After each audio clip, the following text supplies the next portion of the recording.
Hello everyone, welcome to my channel. आज का जो हमारा टॉपिक है वो है वॉइड एग्रीमेंट्स को लेकर, जिसमें लॉ ऑफ कॉन्ट्रैक्ट की प्लेलिस्ट हमारी ऑलरेडी अपलोड हो रही है। पिछले लेक्चर्स आपको वहीं पे मिल जाएंगे, आई बटन पे जाकर जरूर देखिएगा, ठीक है। और इंस्टाग्राम पे आप लोग मुझे फॉलो कर सकते हैं, जिसका यूज़र नेम तो आपकी स्क्रीन के ऊपर दिखाई दे रहा है। साथ ही साथ डिस्क्रिप्शन बॉक्स में आपको सभी लिंक्स मिल जाएंगे, इंस्टाग्राम का भी डायरेक्टली लिंक मिल जाएगा, ठीक है। ओके, अभी हम शुरू करते हैं आज का टॉपिक वॉइड एग्रीमेंट्स को लेकर। So let's get into the video. तो वॉइड एग्रीमेंट्स होता क्या है? वॉइड का मतलब ये नहीं है कि हम इसे कर नहीं सकते हैं। वॉइड का मतलब ये है कि हम ऐसा एग्रीमेंट बना सकते हैं, कर सकते हैं, लेकिन अगर सामने वाली पार्टी डिफ़ॉल्ट कर जाए, उसे परफॉर्म ना करे, तो हम कोर्ट में जाकर उसके खिलाफ केस नहीं कर सकते हैं। तो वॉइड एग्रीमेंट्स होते कौन कौन से हैं? इंडियन कॉन्ट्रैक्ट एक्ट जो है हमारा, उसमें बहुत सारी एग्रीमेंट्स जो हैं वो वॉइड डिक्लेयर किए गए हैं। कौन कौन से हैं, लिस्ट आपके सामने रख दी है।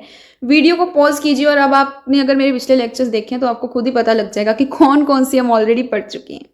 और अगर नहीं भी पढ़े हैं तो आपको मैं फिर भी बता देती हूँ कि सबसे पहला जैसे एग्रीमेंट बिटवीन इनकॉम्पिटेंट पार्टीज, ये भी वॉइड होता है। कैपेसिटी टू कॉन्ट्रैक्ट वाली जो वीडियो है, आई बटन में लिंक मिल जाएगा, डिस्क्रिप्शन में मिल जाएगा, उसमें मैंने ये चीज़ समझाई थी, ठीक है। अगर बायलेटरल मिस्टेक्स हो जाए फैक्ट की, तो भी एग्रीमेंट वॉइड होता है। मिस्टेक वाली वीडियो में मिल जाएगा, प्लेलिस्ट में सारी मिल जाएंगी आपको वीडियोस, वहाँ पे जाके देखिएगा। प्लेलिस्ट का लिंक आई बटन पे आपको दिख रहा होगा, ठीक है। नेक्स्ट है अगर कंसिडरेशन अनलॉफुल हो तो भी एग्रीमेंट वॉइड है, ये भी ऑलरेडी पढ़ चुके हैं हम, ठीक है। नेक्स्ट अगर ऑब्जेक्ट अनलॉफुल हो, अभी हमने लास्ट लेक्चर में पढ़ा है, तो भी एग्रीमेंट वॉइड होगा, ठीक है। अगर एग्रीमेंट में कंसिडरेशन नहीं होती है, ये तो बिल्कुल हमने स्टार्टिंग में पढ़ा था कि एग्रीमेंट में अगर कंसिडरेशन नहीं होगी वो कभी कॉन्ट्रैक्ट ही नहीं बन सकता है। तो दैट मीन्स अगेन ऐसा एग्रीमेंट जिसमें कंसिडरेशन नहीं है वो भी एक वॉइड एग्रीमेंट है।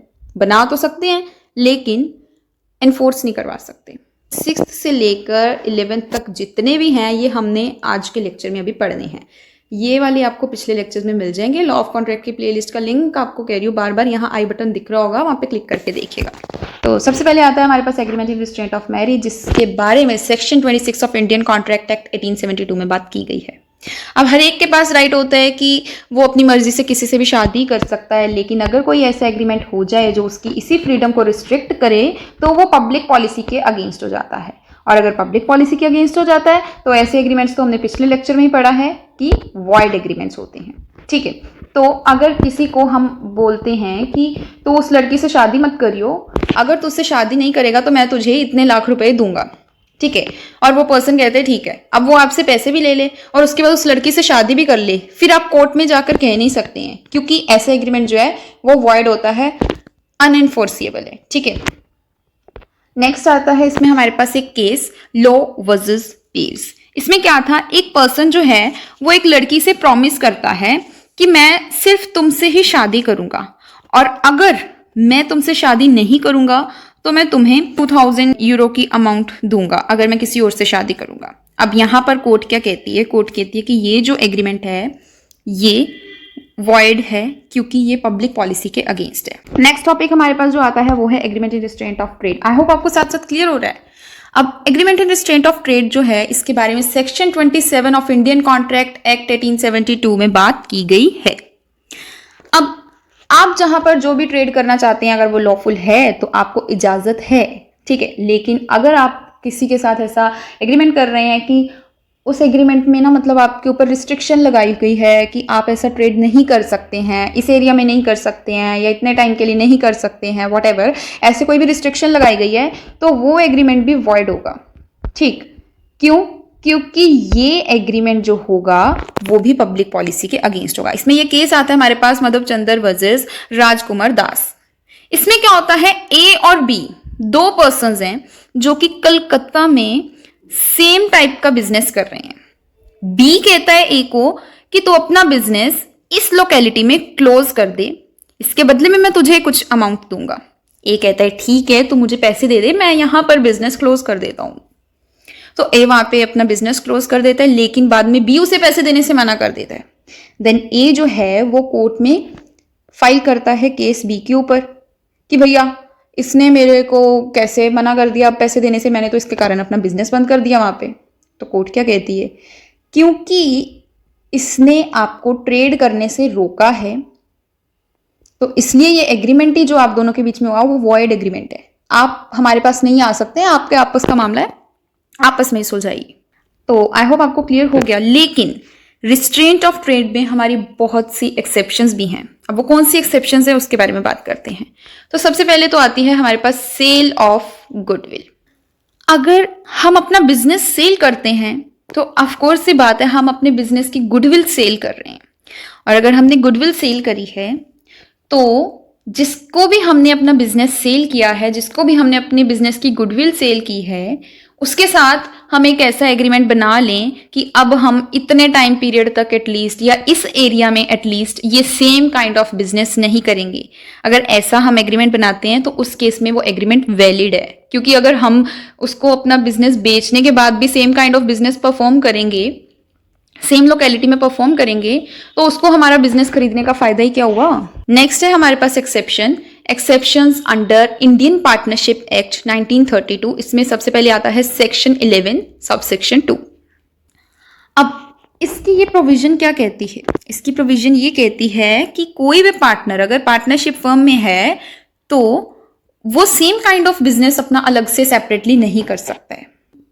ऐसा इसलिए, देखिए, अगर वो same kind of business partnership में कर रहा है और सेम काइंड ऑफ बिजनेस वो अपना सेपरेटली भी कर रहा है, तो वो कहाँ पर ज़्यादा फोकस करेगा? ऑफ कोर्स ही बात है, वो जो अपने सेपरेट कर रहा है वहीं पे करेगा, क्योंकि उसे वहाँ पर अकेले बेनिफिट्स मिलेंगे। और अगर वो पार्टनरशिप में करेगा मेहनत, तो वहाँ पर उसे अपने बेनिफिट्स को शेयर करना पड़ेगा, प्रॉफिट्स को शेयर करना पड़ेगा।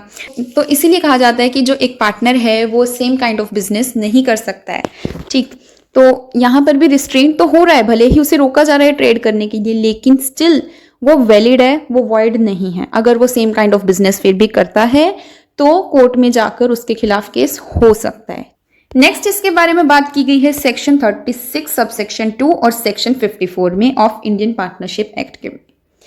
यहां पर भी रोका जा रहा है ट्रेड करने के लिए, लेकिन स्टिल इट इज वैलिड।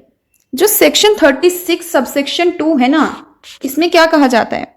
इसमें कहा जाता है जो मान लीजिए कि एक पार्टनर हमारी पार्टनरशिप फर्म को छोड़कर जा रहा है, तो उसके साथ एग्रीमेंट बनाया जाता है कि देख भाई, अगर हम ये चीज शूज मैन्युफैक्चर करने का बिजनेस कर रहे हैं, अब तो हमारी फर्म को छोड़कर जा रहा है, अब तो शूज मैन्युफैक्चरिंग का बिजनेस नहीं कर सकता है, सिमिलर काइंड ऑफ बिजनेस नहीं कर सकता है, क्योंकि तू तो फिर हमारा नाम ही हमारी फर्म के नाम से ही मशहूर हो जाएगा।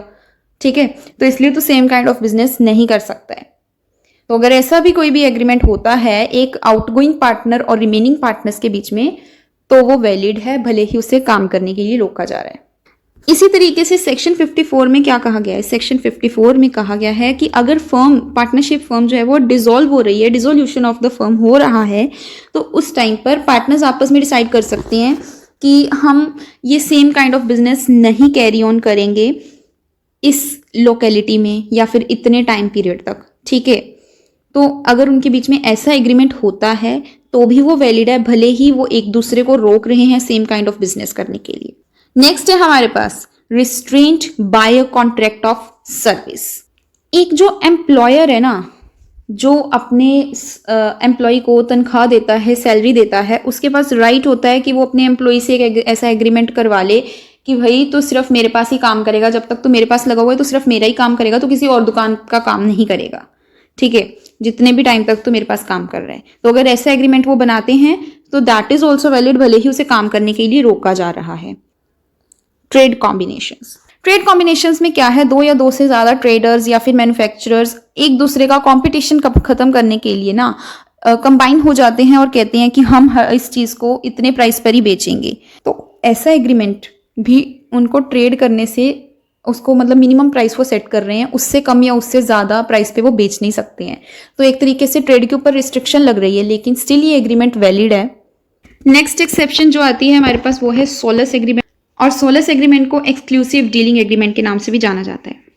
अब कई बार क्या होता है कि जो सेलर है या फिर जो मैन्युफैक्चरर है एक प्रोडक्ट का, वो कहता है कि मैं ना ये सारा का सारा सामान सिर्फ और सिर्फ आपको ही बेचूंगा, उसके बाद आपकी सिरदर्दी आप जिसको मर्जी बेचिए। या फिर एक पर्सन कह सकता है कि आपका जो भी आप मैन्युफैक्चर कर रहे हैं वो सारा सामान सिर्फ और सिर्फ मैं ही खरीदूंगा, आप किसी और को नहीं बेचेंगे। तो उस एग्रीमेंट को हम बोलते हैं सोलस एग्रीमेंट।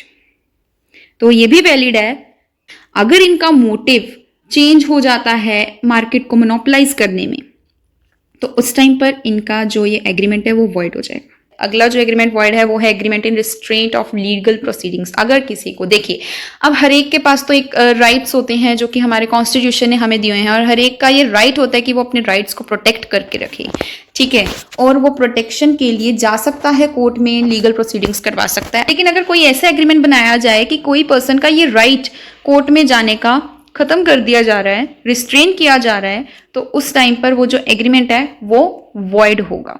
ठीक, तो इसमें हमारे पास भी कुछ एक्सेप्शंस आती हैं। और कौन सी एक्सेप्शंस हैं? पहली तो ये है कि जहां पर मान लीजिए कि एग्रीमेंट में ही लिखा हुआ है कि अगर कल को हम दोनों के बीच में कोई भी झगड़ा हुआ तो हम उस झगड़े को आर्बिट्रेशन से सॉल्व करेंगे, तो उस टाइम पर कोर्ट में नहीं जाया जा सकता, भले ही रिस्ट्रेन लगाया जा रहा है उस एग्रीमेंट के थ्रू। और आर्बिट्रेशन का मतलब क्या होता है? आर्बिट्रेशन का मतलब ये होता है कि मान लीजिए एक थर्ड पार्टी बिठाई जाती है, जैसे कि अगर हम दोनों में कोई भी झगड़ा हुआ तो हम इस थर्ड पार्टी के पास जाएंगे और यही हम दोनों में झगड़े की सुलह करेंगे। अगर उसका हमें जो फैसला है वो ठीक लगा तब तो ठीक है, लेकिन अगर वो ठीक नहीं लगा तो हम कोर्ट में जा सकते हैं। ये नहीं है कि झगड़े के टाइम पे हम डायरेक्टली कोर्ट में जाएं, डायरेक्टली हम कोर्ट में नहीं जा सकते हैं, हमें पहले थर्ड पार्टी का ही सुनना पड़ेगा क्योंकि हमने पहले सहमति भरी थी, ठीक है। और नेक्स्ट इसमें एक्सेप्शन है कि अगर कोई अभी भी डिस्प्यूट चल रहा है और हमने लिखा हुआ है कि अगर प्रेजेंटली भी कोई डिस्प्यूट हो या कोई भी हमें क्वेश्चन हो तो हम आर्बिट्रेशन के थ्रू सॉल्व करेंगे, तो उसके लिए भी हमें पहले उस थर्ड पार्टी के पास जाना पड़ेगा। अगर उसकी बात हमें अच्छी लगी तब तो ठीक है, नहीं लगी फिर भी झगड़ा नहीं सॉल्व हुआ तब हम जा सकते हैं कोर्ट में, ठीक। नेक्स्ट आता है हमारे पास agreement which is ambiguous and uncertain. Section 29 में बात की गई है कॉन्ट्रैक्ट एक्ट की। एम्बिगस का मतलब होता है क्लैरिटी ना होना, और अनसर्टेन का मतलब क्या होता है? जो कि सर्टेन है ही नहीं, जिसका पता ही नहीं है ये होना भी है या नहीं होना है। तो अगर कोई भी ऐसा एग्रीमेंट हो जाए तो वो वॉइड होता है। मान लीजिए इसमें एक एग्जांपल लेते हैं कि ए है और बी है, इनके बीच में जैसे ए ने बी को कहा कि आप मुझे 100 टन्स ऑफ ऑयल दे दीजिएगा, डिलीवर कर दीजिएगा। अब यहाँ पर उसने ऑयल स्पेसिफाई नहीं करा कि कौन सा ऑयल। अगर बी के पास वैरायटी ऑफ ऑयल हो तो उसने स्पेसिफाई तो नहीं करा, बी उसे कोई भी ऑयल पहुंचा दे तो ए डायरेक्टली जाके कोर्ट में नहीं कह सकता कि मैंने इससे ये वाला ऑयल मंगाया था, इसने मुझे ये भेज दिया है और अब ये वापस नहीं कर रहा है वगैरह वगैरह, क्योंकि इस एग्रीमेंट में अनसर्टेनिटी थी। भाई तुम्हें पहले ही बताना चाहिए था कि ये वाला ऑयल लेना है, ठीक है। तो एग्रीमेंट में पहले ही अनसर्टेनिटी थी, आपका एग्रीमेंट में क्लैरिटी नहीं थी, तो ऐसे एग्रीमेंट्स भी वॉइड होते हैं। बाय द वे मैं सोच रही थी कि एक टेलीग्राम चैनल बनाऊं जिसमें कि मैं जो भी ये आपके साथ स्लाइड्स वगैरह बनाती हूँ वो मैं उसकी पीडीएफ्स की डायरेक्ट पीडीएफ्स बनाकर आपको टेलीग्राम चैनल पर डाल दूं, क्योंकि आप लोगों की बहुत ज़्यादा रिक्वेस्ट आ रही है। तो अगर आप चाहते हैं कि मैं इस तरीके का कोई चैनल बनाऊं जिसमें मैं सारी की सारी ये स्लाइड्स, प्रेजेंटेशंस की स्लाइड्स की पीडीएफ बनाकर आपको सेंड कर दूँ, तो please do comment below and let me know, so that मुझे भी पता लगे कि आपको इस चीज़ की वाकई में नीड है या नहीं है। नेक्स्ट आता है हमारे पास agreement by way of wager या वेजरिंग एग्रीमेंट। सेक्शन 30 में बात की गई है, डिटेल में इसे मैंने बनाया है, थोड़ा सा देखिए। ये एक ऐसा एग्रीमेंट है जिसमें कि किसी इवेंट की हैपनिंग या नॉन हैपनिंग के ऊपर पैसे पे किए जाते हैं। और ये जो एग्रीमेंट होता है ये हमारी बाकी की स्टेट्स जितनी भी इंडिया में है वहां पर तो वॉइड है, लेकिन महाराष्ट्र में ऐसे एग्रीमेंट को इलीगल भी कहा गया है। अब इसमें हम एक एग्जाम्पल लेते हैं। मान लीजिए कि ए और बी हैं, ए कहता है कि बारिश होगी, बी कहता है बारिश नहीं होगी। ए कहता है बारिश हो गई तो तू मुझे 1000 रुपए देगा, बी कहते हैं ठीक है, और अगर ना हुई तो तू मुझे 1000 रुपए देगा। अब यहाँ पर ये जो इनके बीच में पैसे देने हैं ये सिर्फ एक अनसर्टेन इवेंट के ऊपर डिपेंड करता है, तो वो वॉइड हो। आई होप आपको समझ आया कि वेजरिंग एग्रीमेंट क्या होता है। नॉर्मली जैसे हम बेट लगा लेते हैं, शर्त लगी वो इदा कहेगा, नहीं जी वो इदा कहेगी तो ये जो चीज़ होती है, तो इसमें क्या है, ये वॉइड एग्रीमेंट होता है। तो इसमें हम कुछ एसेंशियल्स के बारे में बात करते हैं, बहुत इजी है, आप खुद ही सोचिए। सबसे पहले तो जिस भी इवेंट के बारे में बात हो रही है, जैसे बारिश के बारे में बात हो रही है, तो जो दोनों पार्टीज हैं ए और बी, उन दोनों के ऑपोजिट व्यूज होने चाहिए। सबसे पहला तो यही है। दूसरा है कि उन व्यूज में भी चांसेस होने चाहिए गेन और लॉस के, ठीक है। लॉस के स्पेलिंग देखिए मेरे से गलत हो गए हैं, LOSS आना है, तो थोड़ा सा करेक्ट कर लीजिएगा। गेन और लॉस के चांसेस होने चाहिए उस इवेंट के डिटर्मिनेशन के लिए। थर्ड है हमारे पास कि पार्टीज का और कोई इंटरेस्ट नहीं है उस चीज़ से, उस इवेंट की हैपनिंग या नॉन हैपनिंग से। उन्हें बस यही है कि बस अगर ये हो गया तो उसने मुझे पैसे देने हैं और अगर ये ना हुआ तो मुझे उसे देने पड़ेंगे वगैरह, ठीक है। तो ये जो 3 कंडीशंस हैं ये होनी चाहिए। अगर ये 3 कंडीशंस किसी भी एग्रीमेंट में होती हैं तो yes then that agreement is a wagering agreement, और अगर वो वेजरिंग एग्रीमेंट है तो वो एग्रीमेंट वॉइड है, आप उसके बारे में कोर्ट में नहीं जा सकते हैं। और अब आप मुझे एक बात सोच के बताइए, लॉटरी जो है वो क्या एक वेजरिंग एग्रीमेंट है? एक बार प्लीज वीडियो को पॉज कीजिएगा, सोचिए और फिर एक बार प्लीज़ आई वांट कि आप मुझे कमेंट करके बताइए कि क्या लॉटरी एक वेजरिंग एग्रीमेंट होता है, क्या उसमें ये सारे इसेंशियल्स हैं? नहीं है। चलिए, आई होप आपने बता दिया होगा, तो मैं आपको बताती हूँ। लॉटरी जो है वो भी एक वेजरिंग एग्रीमेंट है, क्योंकि लॉटरी में भी बाय चांस लक ही मतलब काम करता है, तो सिर्फ एक अनसर्टेन इवेंट ही होता है वो भी। सो इसलिए लॉटरी भी एक वेजरिंग एग्रीमेंट है, इसीलिए ये वॉइड है। ख्याल रखिएगा कि लॉटरी जो है ये एक वॉइड एग्रीमेंट ही है, अनएनफोर्सिएबल है बस, लेकिन हम इसे कर जरूर सकते हैं। ये बात अलग है कि अगर ना जीते या कुछ हुआ तो हम केस नहीं कर सकते हैं। अब वेजरिंग एग्रीमेंट की कुछ एक्सेप्शंस जो वेजरिंग एग्रीमेंट जैसे लगते हैं लेकिन है नहीं, तो वो कौन से हैं? सबसे पहले आता है winning in a horse racing. मान लीजिए कि ए और बी के बीच में एग्रीमेंट हुआ है कि ये जो हॉर्स रेस हो रही है इसमें से अगर तो हॉर्स जीता तो बी उसे 1,000 रुपए देगा, और अगर हॉर्स हार गया तो ए उसे 1,000 रुपए देगा। ठीक, तो ये जो एग्रीमेंट है ये तो हो गया एक वेजरिंग एग्रीमेंट। लेकिन अगर यही एग्रीमेंट इस तरीके से हो जाए कि ए रेस कोर्स अथॉरिटी के पास जाए, जो कि ये रेस कंडक्ट करवा रही है, उसके पास जाए और कहे कि जो भी इस रेस का विनर होगा मैं उसे 600 रुपीज का इनाम दूंगा, तो ये एग्रीमेंट वॉइड नहीं होगा। ये एग्रीमेंट एक वेजरिंग एग्रीमेंट में नहीं आएगा। क्यों नहीं आएगा? जैसे एक तरीके से प्राइस डिस्ट्रीब्यूशन होती है, ये उस चीज में आ जाएगा, तो ये एक वेजरिंग एग्रीमेंट नहीं है। लेकिन यहाँ पर एक अनसर्टेन इवेंट के बारे में हम बात कर रहे हैं, तो इसलिए ये एक वेजरिंग एग्रीमेंट है। आई होप क्लियर हो गया। नेक्स्ट आता है हमारे पास इंश्योरेंस कॉन्ट्रैक्ट और शेयर मार्केट ट्रांजैक्शंस। ये भी जो हैं ये भी एक वेजरिंग एग्रीमेंट में नहीं आते हैं। ऐसा लगता है कि वेजरिंग एग्रीमेंट होगा, लेकिन ये भी वेजरिंग एग्रीमेंट की कंडीशन से बाहर है। नेक्स्ट है हमारे पास topic effects of wager agreement. तो भाई अगर वेजरिंग एग्रीमेंट हो जाए तो सबसे पहले बात बता दें, ये एक वॉइड एग्रीमेंट ही रहता है। ऐसा नहीं है कि आप इसे परफॉर्म नहीं कर सकते, ऐसा नहीं है कि लॉ मना करता है, ये सिर्फ अनएनफोर्सिएबल है। लॉ ने फोबिड नहीं किया हुआ है ऐसा एग्रीमेंट बनाने के लिए। और लास्ट है कि अगर मान लीजिए कि एक कॉन्ट्रैक्ट है जिसका कुछ पार्ट वेजरिंग एग्रीमेंट है और बाकी जो कॉन्ट्रैक्ट का पार्ट है वो वैलिड है, तो अगर ऐसा पार्ट है तो जो उसमें वेजरिंग एग्रीमेंट वाला पार्ट है ना, सिर्फ वो वॉइड होगा, और बाकी जो कलेक्ट्रल पार्ट होगा, जो बाकी का अलग से पार्ट होगा वैलिड कॉन्ट्रैक्ट वाला, वो वैलिड ही रहेगा। ठीक, तो ये हो गया वेजर एग्रीमेंट के बारे में कुछ बातें हैं। नेक्स्ट आता है हमारे पास agreement to do an impossible task, जिसके बारे में section 56 of Indian contract act 1872 में बात की गई है। मान लीजिए मैं आपको कह दूं कि ये डॉग की डेथ हो गई है, ये डॉग को मैं जिंदा कर दूंगी, और अगर मैंने जिंदा कर दिया तो आप मुझे 50,000 रुपए दोगे। आप कहते हो ठीक है, आप इसे डॉग को जिंदा करके दिखाइए। मैं कहती हूँ पहले 50,000 रुपए दो, और मैं आपसे 50,000 रुपए लेके भाग जाती हूँ। डॉग को मैंने क्या जिंदा कर पाना। अब आपको पता ही है कि ये जो एक्ट था, डॉग को जिंदा करने वाली बात जो थी, ये एक इम्पॉसिबल टास्क था। एक बार जो मर गया सो मर गया, उसे कोई जिंदा नहीं कर सकता है सिवाय उस भगवान के। तो इसलिए अगर कोई भी ऐसे एग्रीमेंट बनता है तो वो एक वॉइड एग्रीमेंट होता है। आइए जानते हैं इसके बारे में। तो ऑफ कोर्स ये तो वॉइड अब इनिशियो ही होता है, फ्रॉम द वेरी बिगिनिंग ये एग्रीमेंट वॉइड होता है। और दूसरा जो इम्पॉसिबिलिटी है वो फिजिकल भी हो सकती है और लीगल भी हो सकती है। फिजिकल की तो मैंने आपको अभी एग्जांपल दी है, जैसे कि किसी डेड को जिंदा करना, तो वो भी एक क्या है, इम्पॉसिबल चीज़ है। और इम्पॉसिबिलिटी लीगली भी हो सकती है, जैसे मान लीजिए कि इंडिया और चाइना में ट्रेड करने की गवर्नमेंट ने बैन लगाई है, तो फिर भी हम अगर ट्रेड करने का कोई एग्रीमेंट बना रहे हैं तो वो भी एक इम्पॉसिबल एग्रीमेंट ही तो है। अगर किसी चीज़ को परफॉर्म करने में मुश्किल हो रही है तो उसका मतलब ये नहीं है कि वो इम्पॉसिबल है।